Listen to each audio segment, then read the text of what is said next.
La radio de la communauté, nous sommes aujourd'hui le dimanche 21 avril 2019, le journal de la communauté qui s'ouvre à 11h30 ici au studio central à Chicago. Invité de ce journal, Bernard Pongi. Alors, bonjour Bernard. Bonjour Jean-Louis. Je sais qu'il est 12h à Toronto au Canada. Hein? Exactement, il est 12h30. Voilà. Nous parlons aujourd'hui de cette affaire donc de la grève ou la grogne des étudiants congolais à l'étranger, du Maroc à Cuba, en passant par Libreville, Dakar, Abidjan, un peu partout. C'est une grogne généralisée des étudiants congolais qui revendiquent leurs bourses impayées, des retards astronomiques, j'allais dire, de plusieurs années de bourse. Ils ont revendiqué à l'université Mariengouabi, ils l'ont fait à Rabat au Maroc, à Libreville. Certains aujourd'hui sont devenus des détenus. Alors, vous avez, Bernard Pongi, consacré ces derniers temps plusieurs vidéos à parler de cette crise estudiantine, notamment ces revendications, j'allais dire, des étudiants congolais pour leur bourse. Dans ces vidéos que vous réalisez, il y a bien des choses certainement intéressantes, mais aussi à redire pour ceux qui ont l'habitude de contester vos vidéos. Alors nous allons donc, Bernard Pongi, d'abord commencer par voir comment on en est arrivé à cette situation des bourses impayées, ces montants, et qu'est-ce qui a été le facteur déclenchant, pour ainsi dire. Bernard Pongi, c'est à vous. Écoutez, nous voyons qu'au Congo-Brazzaville, on a une situation générale en ce qui concerne le non-paiement des bourses des étudiants du Congo-Brazzaville, non pas seulement des étudiants qui sont à l'extérieur du Congo, mais aussi des étudiants qui sont à l'intérieur du Congo. Bon, il faut lui dire que c'est un manque tout simplement d'organisation par les fausses autorités du Congo-Brazzaville, parce que nous pensons que s'il y a ces membres de ce gouvernement, de ce régime de Sassou, qui arrivent à s'accaparer des biens à l'extérieur, des transactions financières que nous connaissons dans des paradis fiscaux, et ces gens arrivent à démontrer au monde entier qu'il n'y a pas d'argent pour payer les bourses des étudiants. Nous pensons que c'est une fausse problématique. Le tout dernier scandale, par exemple, de Bruno Itoa, qui est le ministre de l'enseignement supérieur, le démontre clairement que l'homme a pris la main dans le sac dans des transactions financières. Et ça, c'est de l'argent qui devait normalement servir au paiement des bourses des étudiants. Et donc, on peut tout simplement dire que le régime de Brazzaville a envoyé des étudiants à travers le monde entier à simplement abandonner ces étudiants à leur propre sort. Et voilà pourquoi nous voyons toute cette grogne au niveau des pays, par exemple le Cuba, la Russie, l'Ukraine, en Afrique aussi, par exemple le Sénégal, le Cameroun, le Burkina Faso, et aussi au Marrakech et aussi même en Égypte. Voilà. Alors, mais dans un premier temps, Bernard Pongi, nous allons nous appesantir sur ces étudiants. Qui les a envoyés à l'étranger? Parce que nous savons que pour nombre d'eux, il y a le service des bourses, de la DOB, notamment la direction des bourses, mais on parle également de certaines associations qui auraient pris cet engagement de les envoyer à l'étranger. Pour nombre d'eux, notamment ceux de Cuba. Est-ce que vous avez quelques informations sur ces catégories? Est-ce qu'il y a des nuances entre ces étudiants, ceux envoyés régulièrement par le gouvernement congolais, et d'autres qui ne le sont pas à proprement parler? C'est ce que nous constatons. Bon, comme vous le savez, hein, la plus grande partie des étudiants qui ont été envoyés au Maroc, à Marrakech éventuellement, par le biais d'une université entre guillemets privée, ces étudiants sont partis au nom d'une association du fils de Sassou qu'on appelle Denis Christel. Donc, cet individu, fils de Sassou, a pris la responsabilité, a pris l'engagement, soi-disant par le biais de son association, pour envoyer ces jeunes étudiants dans des universités privées au Maroc. Là encore, ça pose véritablement un problème parce que nous pensons que s'il y a des dons à donner, les dons pouvaient passer par l'organisation qui gère, hein, comme la direction des études, des bourses des études, dont vous avez dit la DOB, mais c'est une association qui s'est engagée à leur nom propre pour envoyer ces étudiants au Maroc. Mais là encore, ils ont failli, c'est une association qui a failli. Ces étudiants qui sont à Marrakech ont aussi déjà quasiment plus de 2 ans. On parle de 30 mois sans paiement de bourse. Un certain nombre d'étudiants, on est déjà même en train de les chasser hors des campus, hors des dortoirs, si on veut le dire, on peut l'appeler comme ça. Vous voyez? Et donc, on peut le dire, c'est un manque de responsabilité. Les gens se sont tapés leur nom, hein, juste simplement d'essayer de prendre du crédit auprès du peuple congolais, en se prenant la responsabilité de prendre en charge les étudiants congolais. En contrepartie, c'était simplement de l'escroquerie pure. Les enfants ont été envoyés dans des universités et abandonnés à eux-mêmes. Bon, une deuxième partie, ce sont des étudiants qui sont partis au Cuba, en Europe de l'Ouest, en Europe de l'Est, pardon, et puis aussi une partie en Afrique. Ceux-là, ils sont partis avec les bourses de l'État congolais, donc par la direction qui gère la bourse, donc la DOB et ainsi de suite. Mais là encore, le gouvernement congolais, le régime de Brazzaville a manqué à ses engagements pour pouvoir s'occuper ou de pouvoir procéder au paiement des bourses. Donc, dans les pays d'Afrique, des étudiants qui sont dans les pays d'Afrique, on parle quasiment de plus de 30 mois, sans pourtant recevoir le paiement. Et ceux qui sont à Cuba, on parle de 27 mois, donc plus de 2 ans, sans pourtant recevoir la bourse. Alors, nous abordons dans quelques instants cette ardoise de l'État congolais vis-à-vis de ces étudiants. Mais Bernard Pongui, vous vous souvenez qu'il y a quelques mois, nous parlions déjà de ces étudiants envoyés à Cuba et pour lesquels on pensait qu'ils n'avaient pas le niveau requis et qui, je crois, ont redoublé des classes du fait même de leur valeur intrinsèque. Comment cette sélection s'est-elle faite depuis Brazzaville?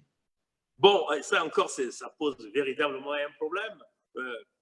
Nous savons qu'il y a plus de 2000 étudiants qui ont été envoyés dans les universités de médecine en Cuba. Mais comment ça s'est fait, la sélection à Brazzaville? La sélection s'est faite de façon ethnique, c'est-à-dire qu'on recense parmi les 2000 envoyés à Cuba, 1825, ces 1825 ressortent.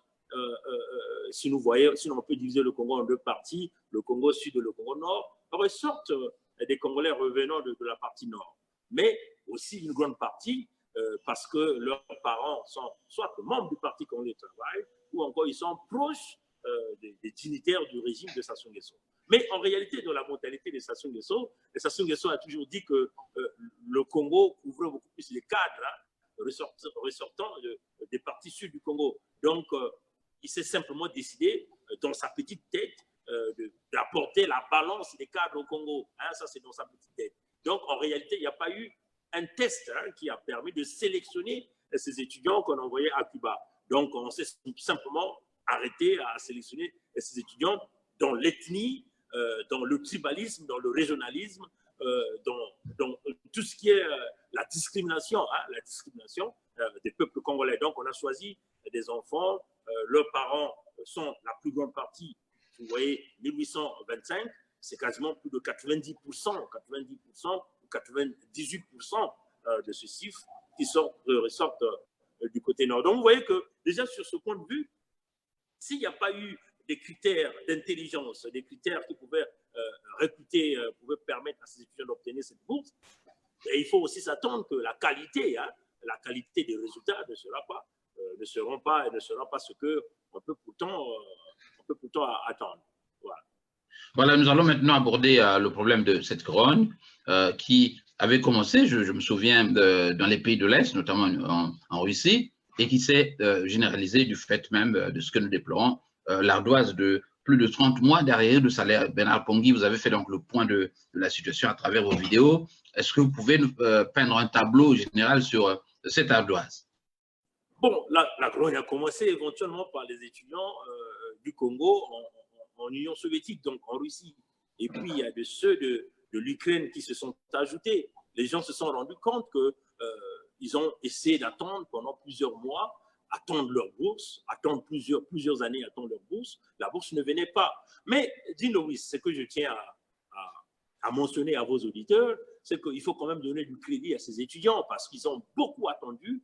La bourse ne venait pas. Mais la bourse, là, sert à quoi? Mais ça sert éventuellement aux étudiants de payer leur transport, de payer leur nutrition, de payer leurs savons, de payer leur assurance maladie, assurance médicale. Vous voyez? Mais quand vous avez le régime de Brazzaville s'est décidé de vous envoyer dans un pays étranger, le régime n'a pas pris ses engagements, ne paye pas la bourse, mais c'est simplement de la mauvaise foi. Hein, c'est simplement de la mauvaise foi. Et donc, cette grogne s'est suivie non pas seulement par les étudiants de l'Union soviétique ou les étudiants de l'Ukraine, ceux des pays africains, Burkina Faso ont entamé, ceux du Sénégal ont entamé, de la Côte d'Ivoire, du Cameroun, même du Gabon ont entamé, éventuellement, sans pourtant oublier les étudiants qui sont aussi à l'université Madame Wabi, parce que ceux-là, c'est quasiment des gens qui sont au dernier rang hein, quand il s'agit de pouvoir payer les bourses. Et éventuellement,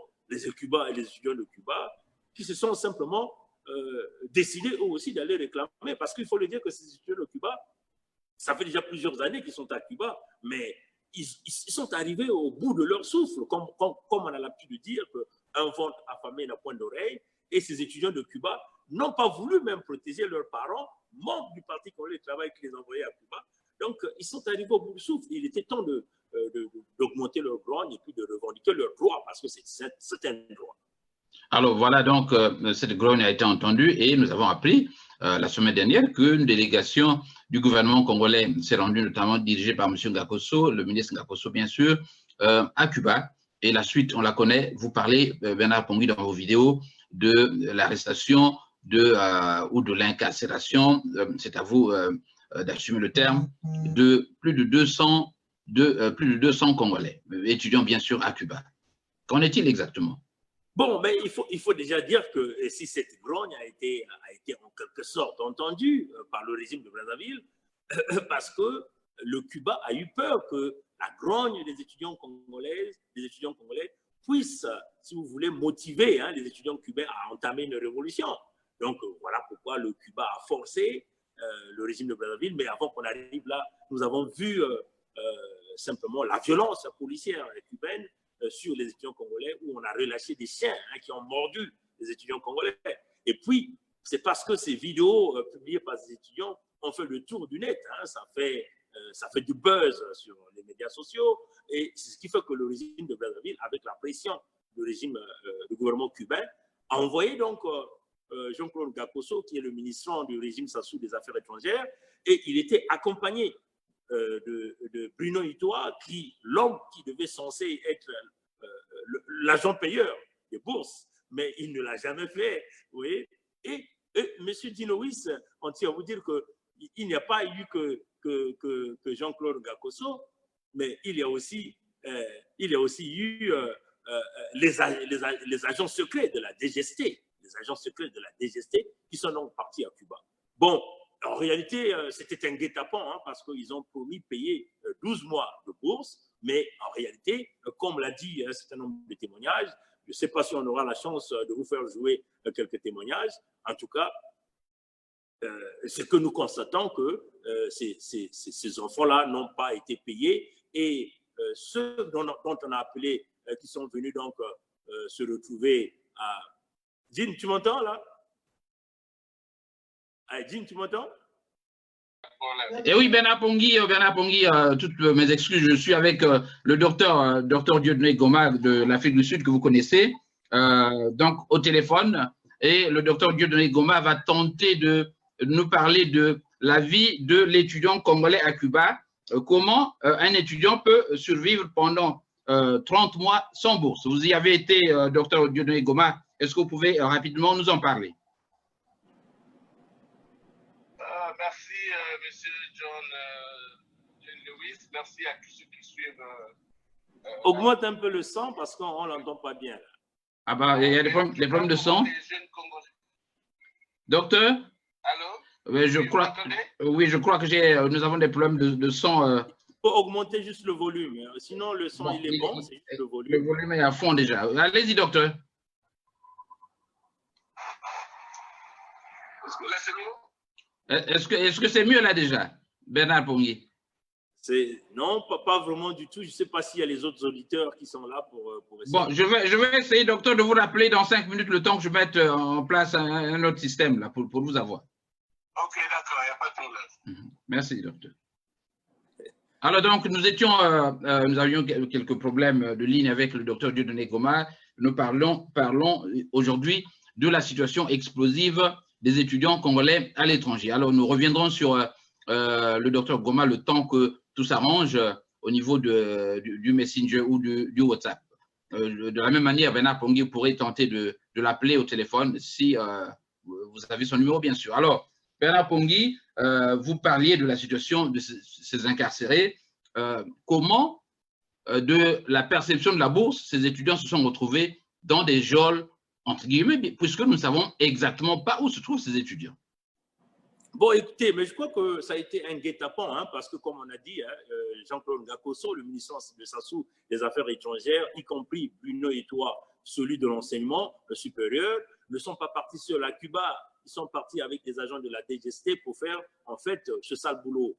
Ils avaient un plan caché derrière. Donc, on a donc demandé aux étudiants le 18, hein, le 18 de se rendre à l'ambassade pour récupérer leur dû, donc leur bourse. Mais en réalité, c'était un guet-apens. Les étudiants se sont rendus au niveau de l'ambassade et les Cubains, les autorités cubaines ont commencé à appeler un certain nombre de noms. Et on leur a demandé de rentrer dans des bus et dans des bus. Et donc, à partir de là, ils ont donc pris 202 étudiants et qu'on les a emmenés dans une trajectoire inconnue. Mais parmi les étudiants qui avaient été apportés dans le bus, on avait aussi demandé des responsables des studentels de chaque campus de les accompagner. Et ceux-là sont venus donc rapporter à leurs amis que les 202 étudiants ont été emmenés dans un endroit, on les a déshabillés, on a récupéré leur téléphone portable et voilà, et c'est là où s'arrête l'histoire. En réalité, mais déjà pas. Ce que nous sommes en train de voir honnête avec ce que nous appelons les griots du régime Sassou, ils sont en train de dire que les étudiants qu'on a emmenés dans le bus vont être rapatriés à Brazzaville parce qu'ils ont échoué à leur examen ou à leurs études. Ce qui est quand même curieux, hein, parce qu'on ne pouvait pas rappeler ces étudiants après la grogne. Hein, ces étudiants sont restés pendant plusieurs temps. On ne peut pas nous dire ici que le régime de Brazzaville avait là l'intention d'aller prendre les étudiants qui ont échoué. Mais même si les étudiants avaient échoué, Dean Lewis, il faut voir qu'il faut partager la responsabilité. Hein, parce que notamment sur les raisons. Éventuellement, parce que si vous ne payez pas la bourse, l'étudiant a du mal à payer du transport pour se rendre à l'université. Donc, forcément, cet étudiant va manquer ses cours, cet étudiant va manquer ses examens, et cet étudiant qui n'a pas de bourse, même pour s'acheter à manger, n'aura pas la motivation, surtout pour le métier comme celui de devenir médecin.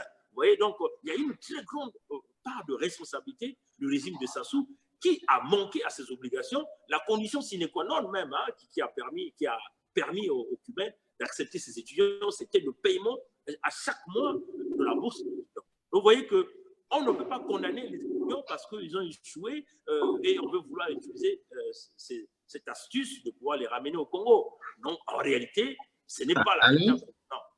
La véritable raison, c'est d'identifier un peu les leaders et les renvoyer au pays. Bernard Pongui, nous allons tenter de joindre le docteur Goma une fois de plus. Toutes mes excuses pour ces difficultés que nous avons, somme toute improvisées. Alors, docteur, est-ce que vous m'entendez, docteur? Je vous entends très bien, 5 sur 5. Voilà, est-ce que Bernard Pongui, vous pouvez l'entendre?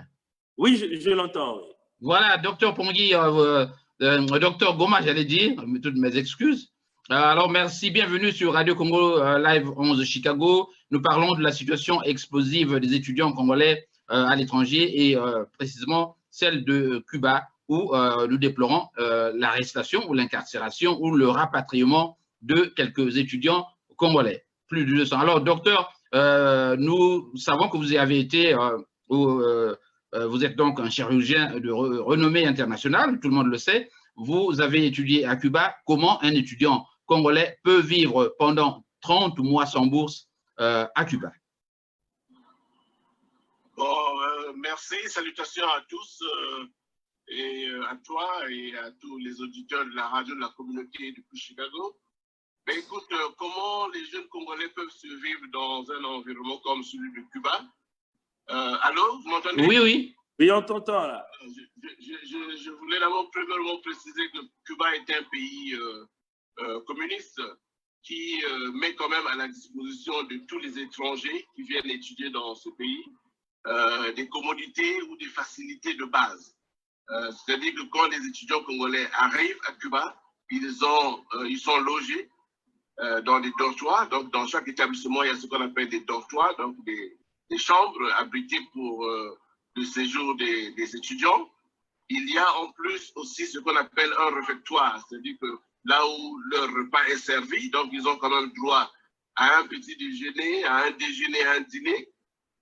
Aujourd'hui, ce n'est plus comme dans les conditions du temps du communisme pur et dur, où la vie à notre époque était vraiment rose. Maintenant, Cuba est isolé.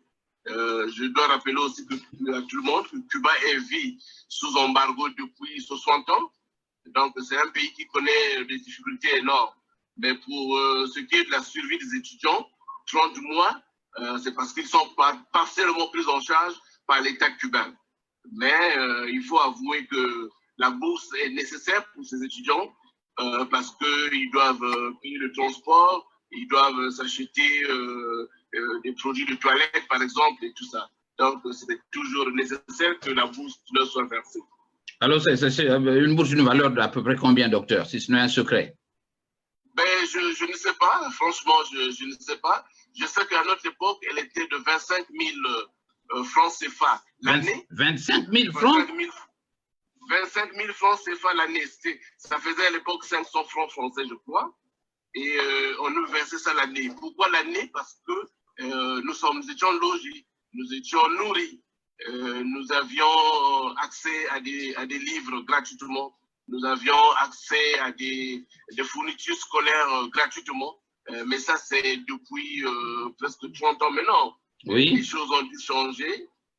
Et je me souviens que quand, après la conférence nationale, une résolution avait été prise au niveau du Congo où on avait exigé le paiement de bourse d'une façon mensuelle aussi pour ceux qui étaient à Cuba, vu la précarité dans laquelle les étudiants s'étaient retrouvés. Oui. Et à cette époque-là, on avait retenu le montant de 30 000 francs CFA le mois pour la bourse des étudiants. Donc, ceux qui ont eu ça après nous, ils ont pu bénéficier de ces 30 000 francs CFA qui étaient payés maintenant mensuels. Mais à notre époque, la bourse était de 25 000 francs CFA l'année. Alors, docteur, elle venait avec des retards d'ailleurs. Docteur, à la région, on me signale qu'elle est passée au double, donc à 50 000 francs CFA, donc 100 $ environ.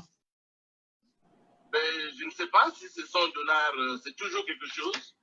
En tout cas, ça leur permet de pouvoir s'acheter au moins la pâte dentifrice, la brosse à dents et payer le transport. C'est vraiment nécessaire. Alors, docteur, j'avais tout simplement envie de savoir comment cette bourse-là se payait. C'est à l'ambassade ou ça passait par des banques et les étudiants avaient des comptes bancaires ou non? Très bonne question, Bernard Pongui. Oui, la bourse se payait en fait à l'ambassade.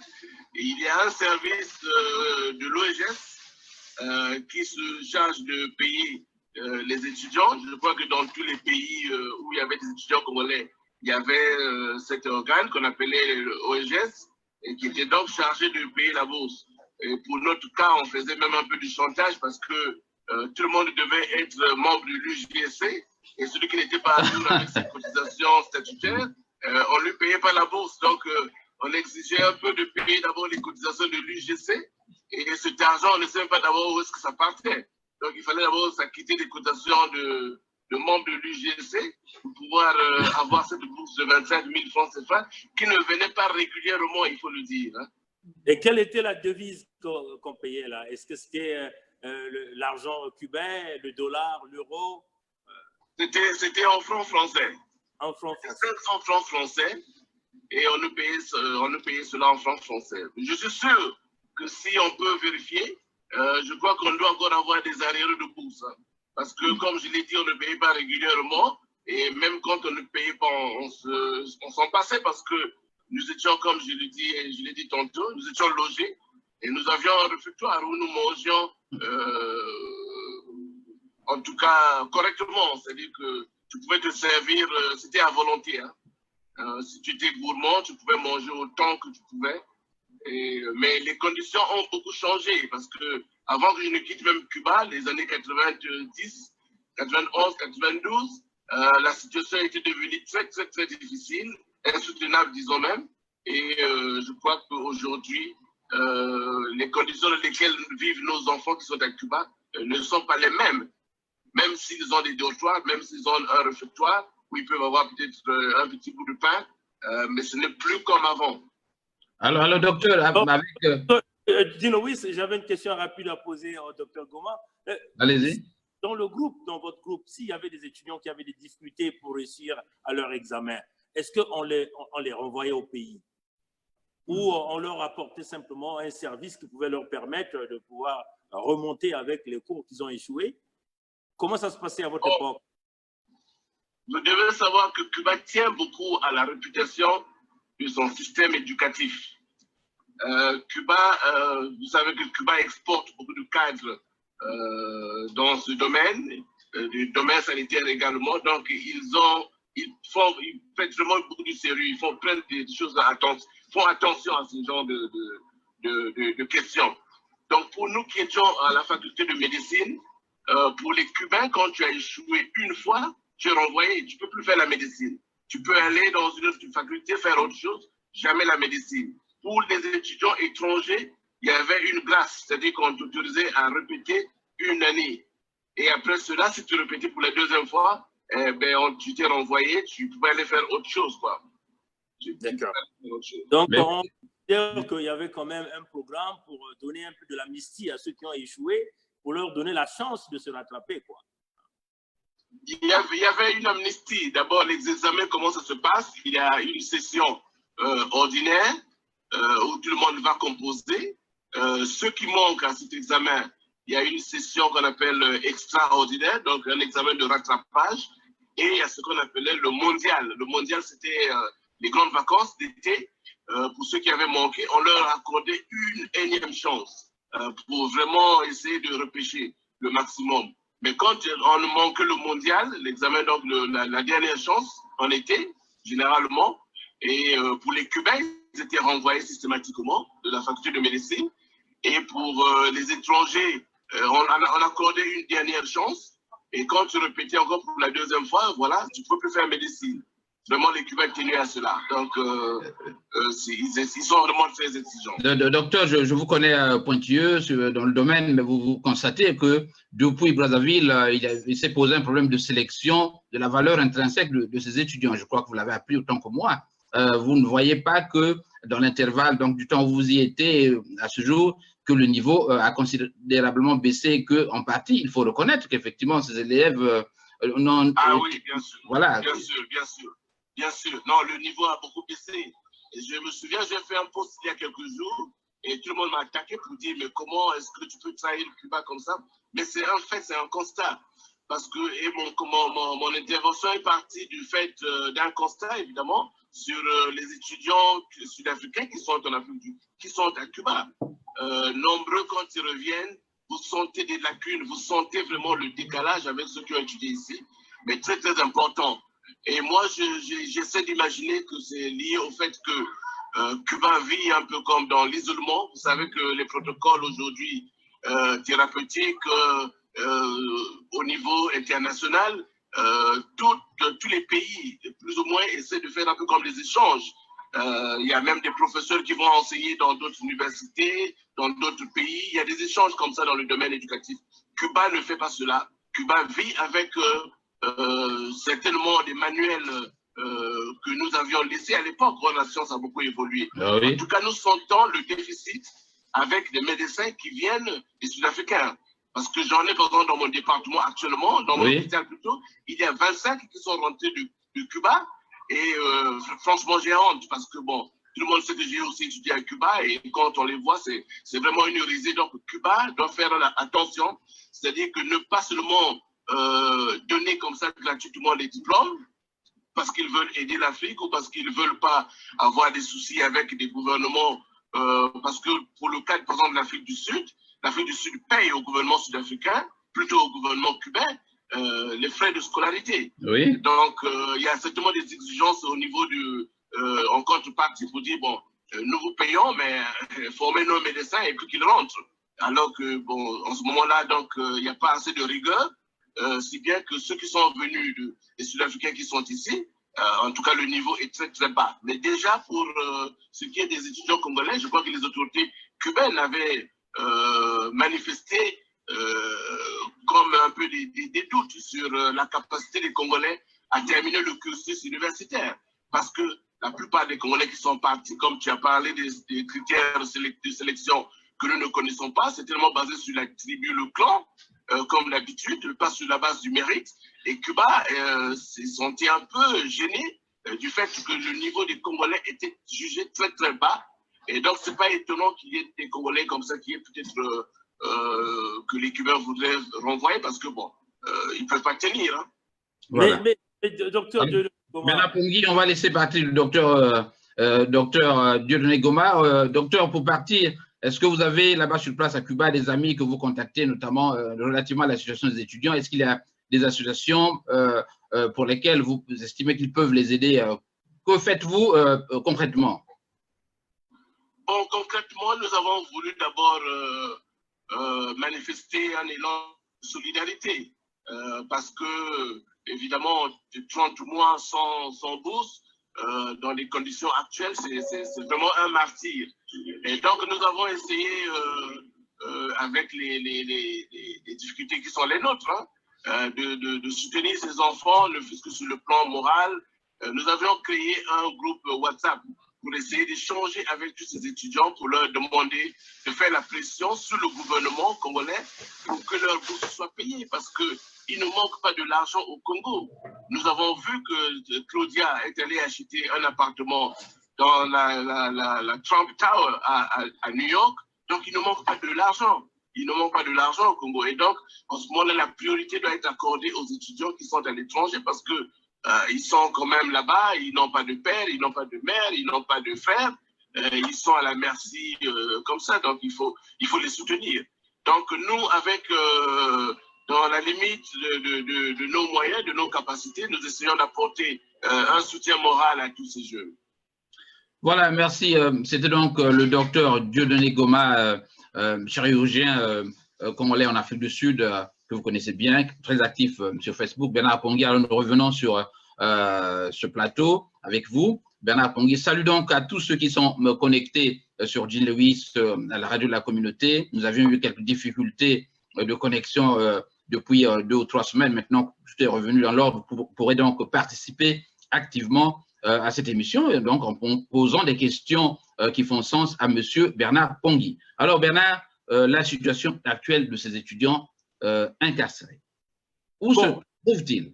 Mais personne ne connaît là où ces étudiants se retrouvent. Dino, oui, si vous me permettez, je vais vous présenter une loi internationale que le Cuba avait ratifiée. Donc, permettez-moi tout simplement de prendre ma caméra et je vais donc vous présenter ce document dont nous sommes en train de parler ici. Je vais essayer de voir si j'aurai la chance de tourner l'écran ici. Je vais simplement essayer de regarder un instant. Voilà. Voilà, je vais essayer de tourner.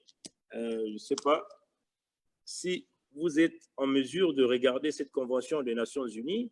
Ici, nous sommes bien dans le website des Nations Unies et c'est sur, en réalité, c'est sur le chapitre numéro 4 ici. Je ne sais pas si vous êtes en train de regarder ici. Absolument, oui.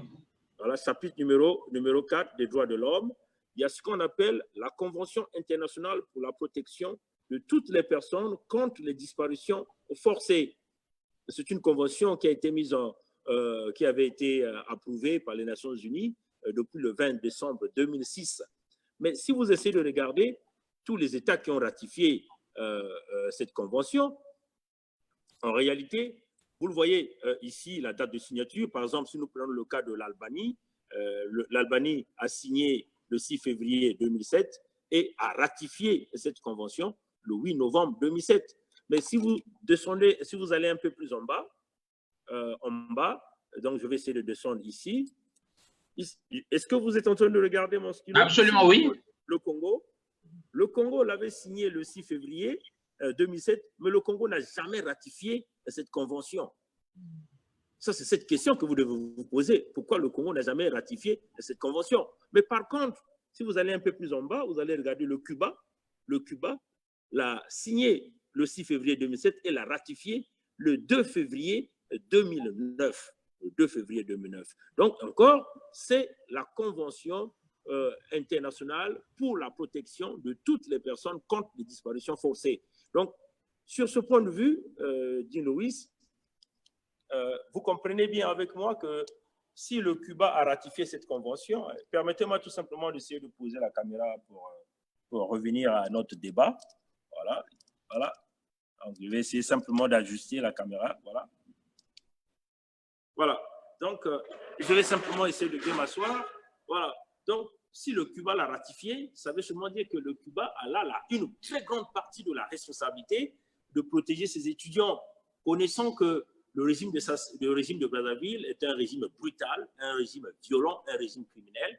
Nous ne voulons pas que les étudiants qui ont été arrêtés à Cuba ou disparus à Cuba puissent subir le sort des jeunes qui avaient été assassinés dans la prison à Brazzaville, qu'on appelle la prison qu'on appelle Chakona, où les 17 jeunes ont été amenés dans la nuit et le lendemain, tous ils sont morts dans la prison, assassinés, torturés, ainsi de suite. Donc, vous voyez que le Cuba a une grande part des responsabilités ici. On ne peut pas nous parler ici des prétextes que ces étudiants ont échoué. Comme l'a expliqué le docteur. Bernard Pongué, vous pensez que c'est un prétexte?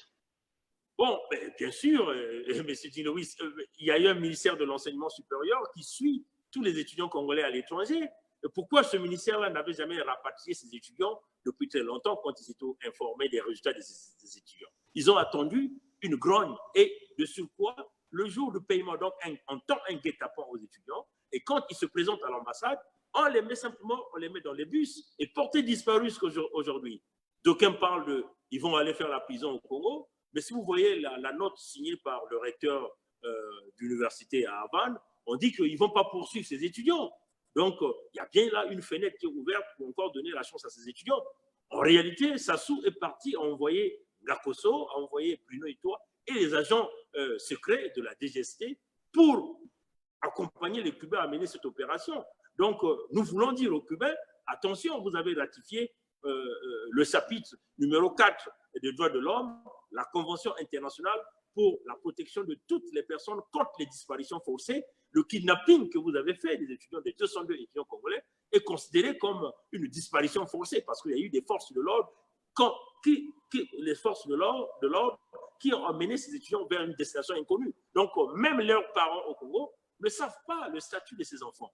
Mais quand nous sommes en train de voir les griots du régime Sassou sont déjà en train de dire que le régime Sassou est en train de préparer l'arrivée de ces enfants à Brazzaville ou à Oyo. Donc, certainement, ils iront donc faire la prison. Pour Sassou, c'est une humiliation parce que ces enfants de Cuba se sont levés, le monde entier a vu que Sassou était incapable de payer la bourse. Donc, Sassou, c'est une humiliation. Mais vous connaissez cet homme, dit Loïs. Cet homme, il est rancunier. Mais cet homme ne pardonne pas. Donc, notre peur, c'est de voir ces enfants rentrer au Congo et se faire torturer, se faire massacrer. Et nous voulons que la communauté internationale, par le biais du chapitre 4 du droit de l'homme, la Convention internationale pour la protection de toutes les personnes contre les disparitions forcées, nous voulons que la communauté internationale, que les États-Unis renforcent cette loi internationale, que le Canada renforce cette loi, que la France renforce cette loi, que tous les pays des Nations Unies renforcent cette loi pour protéger ces jeunes étudiants congolais. Alors, Bernard Ponguy, avant que cet avion ne décolle de La Havane pour Brazzaville, est-ce que, concrètement, qu'est-ce que vous allez faire? Allez-vous vous constituer en groupe pour vous rendre aux Nations Unies? Concrètement, qu'allez-vous faire au-delà des vidéos, des coups de gueule? Mais éventuellement, c'était ça l'objectif de ce direct, de passer cette émission avec vous. Nous voulons demander tous les Congolais à la solidarité, c'est-à-dire ceux qui sont au Canada, qu'on se regroupe autour d'un bloc. Il faut qu'on aille à Ottawa, il faut qu'on aille au ministère des Affaires étrangères du Canada expliquer l'affaire. Ici, il va falloir que nous partons aux États-Unis, il va falloir qu'on le fasse. Il faut le faire le plus rapidement possible dans les secondes qui vont suivre. Moi, je suis prêt à recevoir toutes les communications. Moi, je vous dis que nous sommes convenablement ouverts à tout débat en ce qui concerne les problèmes des jeunes du Congo. Là, nous faisons face aux jeunes qui sont en danger de mort potentiellement. 202, c'est énorme, nous ne pouvons pas l'accepter. Et une chose que les Cubains doivent savoir, Sassou est en train de les manipuler parce que le régime de Brazzaville a refusé de ratifier cette convention parce que le régime a commis le génocide dans le département du Pôle, le coup d'État de Sassou de 1997, le massacre des populations dans le sud à partir de 1998 avec son plan Moé-Bara 1, Moé-Bara 2. Voilà pourquoi Sassou refuse de ratifier cette convention internationale pour la protection de toutes les personnes contre les disparitions forcées, éventuellement avec les disparus de Bit de Brazzaville. Voilà pourquoi le régime Sassou Nguesso refuse catégoriquement de ratifier cette convention. Donc vous voyez que si Sassou refuse, en réalité Sassou veut utiliser les Cubains. Les Cubains certainement doivent se rendre compte que mais ce monsieur n'a jamais ratifié cette convention et il vient faire le désordre sur notre territoire. Alors nous n'avons pas là le droit de livrer les 202 étudiants congolais. Donc donnez encore la chance à ces 202 étudiants congolais de terminer les études, donnez-leur les conditions nécessaires. Si jamais ils ont échoué, donnez-leur la chance de se rattraper. Nous en sommes convaincus que ces enfants ne sont pas partis à Cuba simplement pour s'asseoir. Ils ont envie de réussir, de ramener le diplôme dans leur pays. Donc, il va falloir que nous les accompagnions par des programmes. Donc, les autorités cubaines doivent forcément comprendre que Sassou les manipule. Si jamais quelque chose arrive à ces enfants, c'est encore les noms de Cubains qui vont être mis sur la Select internationale, comme d'ailleurs les médecins cubains ont été mis lors de l'assassinat du président Mario Ngouabi en 1977. Donc, vous voyez qu'on le dit encore aux Cubains, en tout cas, ne suivez pas le régime de Sassou. Sassou veut vous manipuler, Sassou veut vous mettre en difficulté, protéger ces 202, donnez-leur leur liberté, donnez-leur la chance de pouvoir terminer leurs études. Voilà, j'espère que cet appel sera entendu, Bernard Pongui. Nous allons, je rappelle que nous sommes au Journal de la Communauté avec, pour inviter Bernard Pongui, qui est un résistant du Canada. Alors, nous allons refermer ce chapitre étudiant je crois qu'il n'y a pas apparemment des questions qu'on vous adresse ici, Bernard Pongui. Bon, vous avez Kinia qui nous souhaite bonne fête de Pâques. Merci beaucoup, madame. Merci beaucoup. Voilà. Donc, Bernard Pongui, nous allons refermer ce chapitre, sous-chapitre, j'allais dire, étudiant, pour parler du scandale Lembumba. Je l'abordais déjà avec le député du PCT que j'ai reçu la semaine dernière, monsieur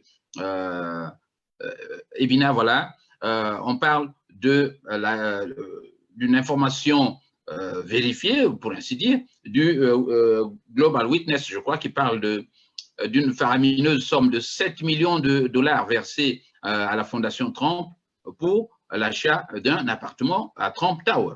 Alors, ça constitue également un dossier dans vos vidéos de cette semaine ou de la semaine dernière, Bernard Pongui. Bon, dis Loïs, avant que je rentre rapidement, je vais conclure sur le dossier cubain, mais en réalité, Sassou a déjà trouvé un bouc émissaire, c'est le général Ebadep. Ebadep, qui est un général qui est de la même classe que le colonel Nsuru, que le général Adoua, que le général Avoukou, vous voyez, parce que déjà Sassou l'accusait déjà de vouloir essayer de compléter un coup d'État au Congo avec tous ces généraux que nous avons dit. Mais nous savons le sort du général Avoukou, il a été empoisonné, le sort du général Adoua, il a été empoisonné, Nsuru est mort en prison empoisonné. En réalité, pour Sassou, il dit que c'est le général Ebadep qui a motivé les jeunes étudiants congolais pour aller revendiquer, pour amener à cette grogne. Donc, voilà pourquoi vous avez vu la note qui est en train de rappeler le général Ebadep à Brazzaville. Donc, voilà pourquoi nous le disons, Ebadep devient aujourd'hui le bouc émissaire du scandale du régime Sassou à Cuba. Voilà. Alors, maintenant, nous ne connaissons pas ce général, il n'est pas notre parent, mais nous voulons simplement le sauver la vie. Connaissons le régime Sassou, ça ne sert pas que ce général mette encore son pied. Et bien, nous connaissons la suite. Maintenant, s'il veut, il veut douter de ce que nous sommes en train de dire, ça n'engage que sa propre responsabilité. Voilà. Bon, dit Louis, Global Witness a fait une grande révélation. Global Witness parle des contrats pétroliers. La fille de Sassou, dans sa part, a reçu 20 millions de dollars américains. Dans ces 20 millions de dollars américains, elle a utilisé 7 millions de dollars américains pour s'acheter un appartement de 2 chambres à Trump Tower à Manhattan, à New York. Et dans leur magouille, elle a donc mis le nom de l'appartement à sa fille, une fille qui a peut-être 20 ans. Quand même curieux, une fille qui n'a jamais travaillé va détenir des moyens, 7 millions de dollars américains pour s'acheter un appartement luxueux en plein centre de New York. Mais dis-nous, oui, c'est que les auditeurs doivent savoir. 7 millions de dollars américains, c'est équivalent à 4 milliards 78 millions de francs CFA. et quelques cents. Donc, vous voyez que c'est beaucoup d'argent pour le peuple congolais, pour un pays où les gens se nourrissent, comme le dit le rapport Bertelsmann, les gens se nourrissent à moins de $1 par jour, à moins de $1 par jour. Et ça, c'est le rapport Bertelsmann qui le dit. Donc, vous voyez qu'un individu, la fille de Sassou, prend sa main, vole l'argent du contribuable congolais. Pendant ce temps, les bourses ne sont pas payées. La grogne, ce n'est pas seulement à Cuba, c'est dans tout le pays. Vous avez des pays où les étudiants congolais ont plus de 30 mois sans percevoir leur bourse. Vous avez des retraités qui ne perçoivent pas leur pension. Vous avez des salaires qu'on paye un mois sur 7. Et vous avez des hôpitaux qui se ferment, des morgues qui se font bourrer, et c'est une situation chaotique. Et ça doit demander au Fonds monétaire international vraiment d'ouvrir les yeux sur le Congo-Brazzaville, parce qu'on ne peut pas s'imaginer qu'une famille est en train de faire souffrir toute une population. Nous, tous les jours et chaque année, c'est toujours les mêmes choses. On a un retard des salaires, on a des bourses impayées, on a des pensions impayées. On ne peut pas continuer avec la même récitation tous les jours et chaque année, dit Loïs. Nous connaissons les gens qui ont tenu l'argent du Congo, les gens qui bénéficient de l'argent du Congo, les gens qui volent impunément l'argent du Congo. Et ces gens-là ne sont pas inquiétés par cette justice. Et pourtant, ce même Sassou a mis en place ce que lui il a appelé le Conseil supérieur de la magistrature, cette cour criminelle qui est en train de juger les généraux de Sassou Nguesso, qui est en train de juger Okomi Salissa, le général Mokoko, le général Dabira. Mais cette cour ne juge pas la fille de Sassou. Et ce qui est curieux, dit Noï, c'est qu'aucun juge n'est capable d'ouvrir une enquête au Congo sur cette affaire de Claudia Sassou. Mais c'est aberrant. Ça nous pousse envie de vomir, dit Noïs. Et ce qui est encore curieux, dit Noïs, aucun opposant n'ose parler de cette affaire dans l'Assemblée de Sassou. C'est incroyable. Vous comprenez, quand nous disons au Congo, il n'y a pas d'opposants. Nous avons vu, Bernard Pongu, dans cette affaire que le ministre de l'Information a réagi. Doit-on dire que c'est une affaire d'État ou une affaire privée? Bon, là encore, c'est quand même curieux. Que représente Claudia dans ce régime de Sassou? Mais Claudia n'est que la fille de Sassou. On nous parle chargé de la communication de Sassou. Mais vous avez, entre guillemets, un ministre de la communication qui jette comme ça sur les médias. Bernard Pongu, vous n'avez pas besoin d'utiliser des termes dégradants de cette nature sur cette antenne. Appelez-le ministre. Non, mais écoutez, nous n'avons jamais reconnu le régime de Brazzaville. Nous ne pourrons jamais appeler ces gens-là des irresponsables des ministres, dit Lewis, parce que si vous avez envoyé les enfants de fruits dans des pays étrangers, vous ne payez pas la bourse, on ne peut pas, vous ne méritez pas ce respect, ce grand respect, parce que vous n'êtes pas des hommes d'État, vous êtes un groupe mafieux qui est en train de gérer le pays comme si on gérait, même sa propre famille ne peut pas être gérée comme ça. Thierry Mungala qui nous vient avec une déclaration. Ce qui est quand même curieux, c'est qu'après la déclaration de Thierry Mungala, mais nous avons tous suivi l'avocate de Claudia Sassou sur la radio. Et voilà, l'avocate les dit d'une manière claire qu'ils n'ont jamais eu l'intention de porter plainte de diffamation contre Global Witness. Mais c'est incroyable. Si votre réputation était entachée sur le niveau international et que vous avez des moyens, puisque vous avez les moyens de l'État, vous n'êtes pas capable de porter plainte. Alors, ça vous pousse à dire quoi? Ça vous pousse simplement à déduire que Global Witness est dans la vérité. Et eux, ils se sont rendus compte qu'ils ne pourront jamais gagner un procès contre Global Witness. Et de surcroît, dit Louis, vous et moi, vous connaissez bien New York Times, c'est un grand journal du point de vue international, avec un chiffre d'affaires à coups de milliards. Si New York Times relaie cette information, alors ça vous demande la vérité, la véracité de l'histoire, ça vous donne la véracité de l'histoire, et nous n'avons pas de choix. C'est que le peuple congolais doit arrêter d'avaler sa peur, doit arrêter cette récitation-là qui continue à dire oui, nous avons les hôpitaux qui se ferment, oui, les gens meurent, oui, il y a des épidémies de chikungunya, oui, les salaires ne sont pas payés, les bourses ne sont pas payées. Il est temps que les gens se lèvent. Monsieur Di Lewis, vous savez, il y a plus de 6000 étudiants congolais à l'étranger qui n'ont pas perçu de bourse plus de 30 mois. Ces 6000 étudiants ont peut-être des parents au Congo, ils ont peut-être des frères, ils ont peut-être des sœurs. Donc, ces parents-là aussi ont complètement abandonné leurs enfants. Aucune grogne au Congo. C'est inimaginable. Nous avons là l'impression que c'est un peuple qui a accepté de vivre sous la torture, sous la dictature, et un peuple qui continue à avancer dans sa souffrance, un peuple qui continue à vénérer Sassou Nguesso. Donc, on le dit d'une manière claire, pour le moment, nous disons à la communauté internationale de nous aider. Pas question de donner de l'argent du Fonds monétaire international à Sassou. Nous voulons du soutien, de véritable soutien, pour mettre hors d'état de nuire des voyous qui ont confisqué les moyens du pays. Alors, Bernard Pongui, avant de partir, je voudrais évoquer une question, la question, j'allais dire, de cette lutte pour la reconquête du pouvoir, notamment de la restauration de la démocratie. J'ai constaté depuis quelque temps que vous avez créé une espèce d'axe Paris-Toronto avec vos amis des indignés, c'est-à-dire que vous pensez que les autres, désormais, ne pourraient éventuellement participer avec vous. Est-ce que vous doutez de la sincérité des autres groupes? Parce que les indignés, eux, ont un groupe qui est focalisé notamment sur la dénonciation des biens mal acquis, et vous, apparemment, vous faites la même chose. Voulez-vous créer un groupe à vous? Que visez-vous? Louis, comme nous l'avons dit, je crois que beaucoup de Congolais l'ont remarqué, avec les indignés 242, nous travaillons main dans la main, nous travaillons en synergie, nous travaillons dans les mêmes mécanismes, nous partageons les idées, nous partageons les dossiers. Avec le président Roland Nitou, Alain Kimpo, Elie Moussampa et tous les autres, nous travaillons sur les mêmes longueurs d'onde, nous travaillons sur les mêmes dossiers. Notre objectif, il est clair, dit Louis, c'est le départ sans condition de Sassou Nguesso.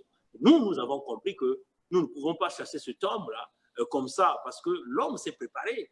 Il s'est préparé à toutes les éventualités. La preuve en est, vous avez vu qu'il dispose de plus de 200 000 troupes à l'intérieur du Congo, dont 100 000 dans chaque département, plutôt 10 000 dans chaque département et 100 000 à l'intérieur de Oyo. Il a utilisé 7,2% du PIB congolais dans les achats des armes.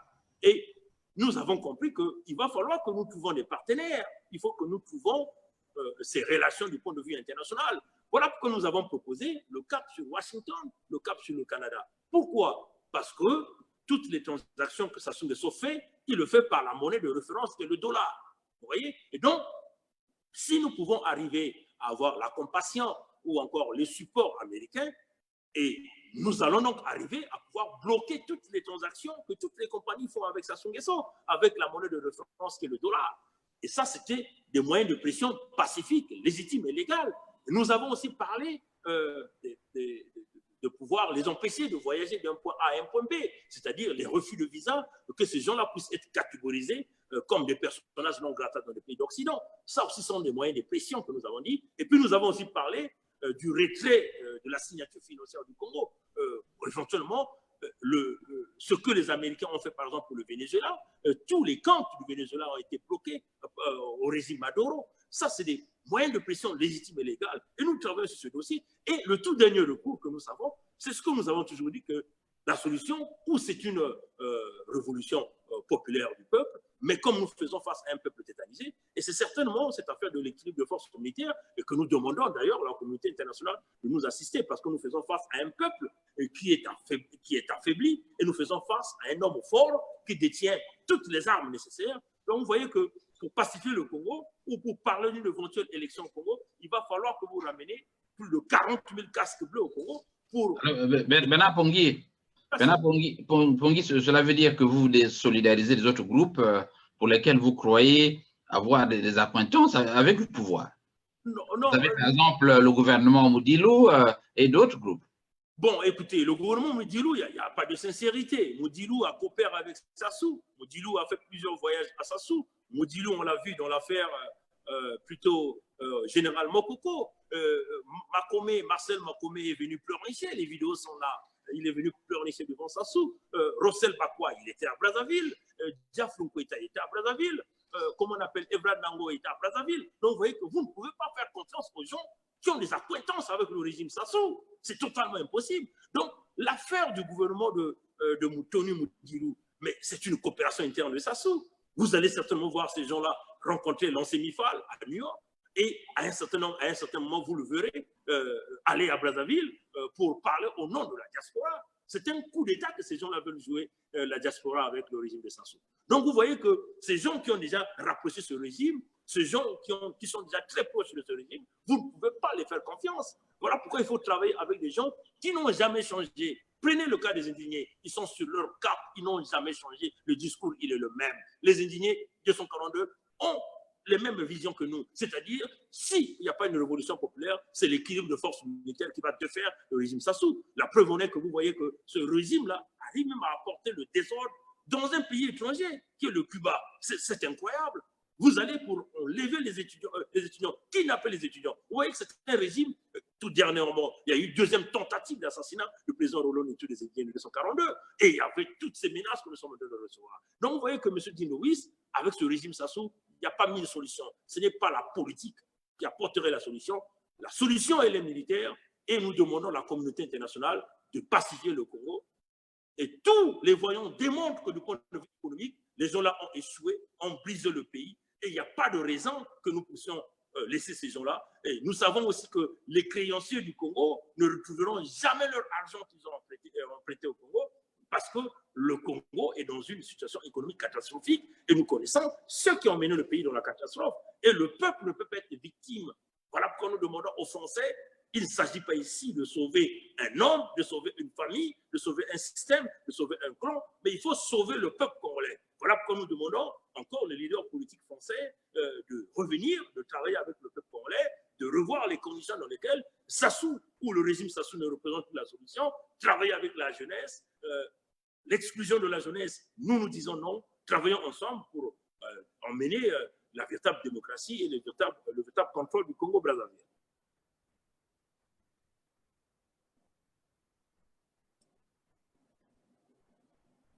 Monsieur Dino-Luis, vous êtes là?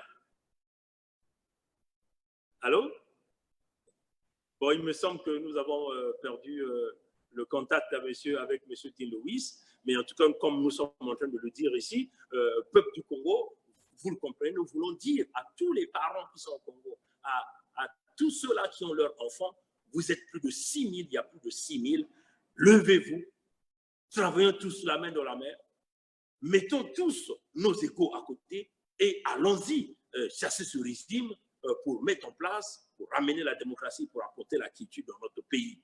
Si vous essayez de regarder tous ces enfants qui sont à Cuba, mais la plus grande partie, ce sont des enfants qui ressortent de la partie nord du pays, mais nous n'avons pas vu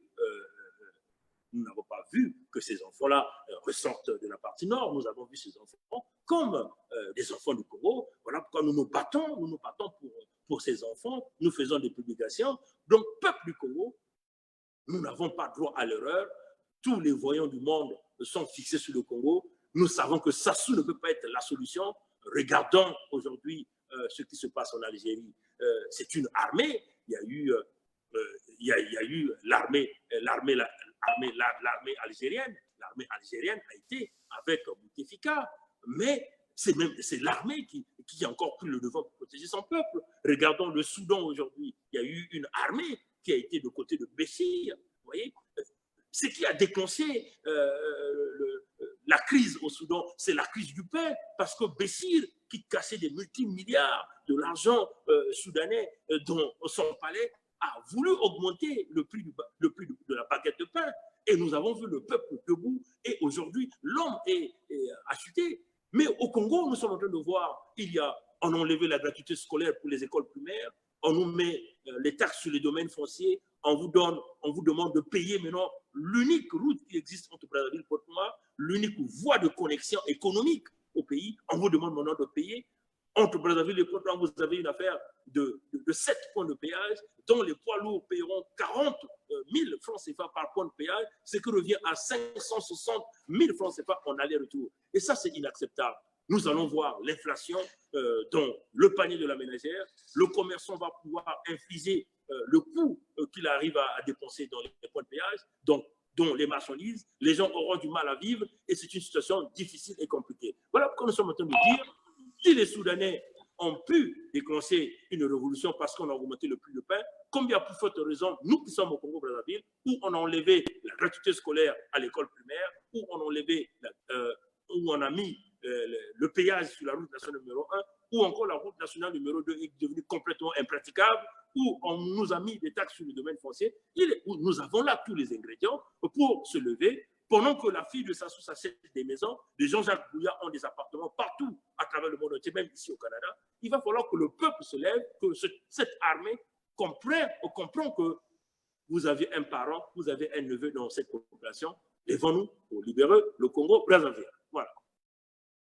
Voilà, Bernard Pongui, en dépit de difficultés que j'ai eues au niveau de ce studio, merci beaucoup de la promptitude que vous avez eue à continuer l'émission. Alors, nous étions donc au Journal de la Communauté à monsieur Edmond Piori qui était connecté ou qui l'est encore. Nous parlions aujourd'hui de la situation des étudiants congolais à l'étranger, notamment la grogne des étudiants relative au paiement de la bourse avec point culminant l'incarcération ou l'arrestation de plus de 200 étudiants à La Havane, à Cuba, bien sûr. Merci donc d'avoir été mon invité, Bernard Pongui. Je crois que tout est revenu dans l'ordre. La semaine prochaine, nous aurons un autre invité sur ce plateau.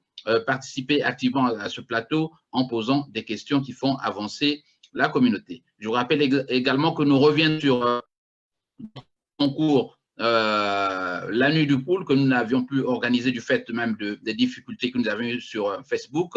Donc, rendez-vous pris au Journal de la Communauté samedi à partir de 13h de Chicago. Alors, Bernard Pongui, merci et bon week-end à toi, Bernard. Merci et à vous aussi là-bas. Voilà, merci et bon week-end à vous.